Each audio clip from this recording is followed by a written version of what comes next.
నమస్తే, welcome to six JVR భక్తి. ప్రస్తుతం మనతో పాటు మాడుగుల శివప్రసాద్ గురువు గారు ఉన్నారు. వారితో మాట్లాడేద్దాం. నమస్కారం గురువు గారు. ఆశీర్వచనం తల్లి.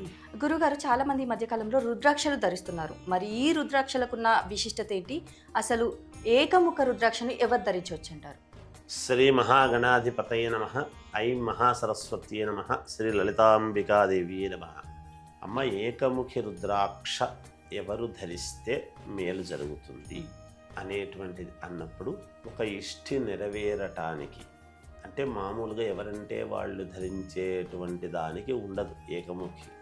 ఉపదేశం అనేటువంటిది ఎవరైనా గురువు దగ్గర తీసుకుని ఒక కోరికలు నెరవేరటానికి లేదా అనుష్ఠానం చేసుకోవటానికి అనుకూలవంతముగా ఉండేటువంటి వాళ్ళు ఎక్కువగా ఏకముఖి అనేటువంటిది రుద్రాక్ష ధరిస్తారు. అంతేకాకుండా అతి ముఖ్యమైనటువంటి పనులు, చాలా పెద్ద పెద్ద కీలకమైనటువంటి పనులు ఏవైతే కావాలి అని అనుకుంటారో వాళ్ళు ఏకముఖి అనేటువంటి రుద్రాక్ష ధరించటం అనేటువంటిది శాస్త్ర ప్రామాణికమే. అయితే రుద్రాక్ష చాలా మంచిదై ఉండాలి, ఒరిజినల్ అయి ఉండాలి.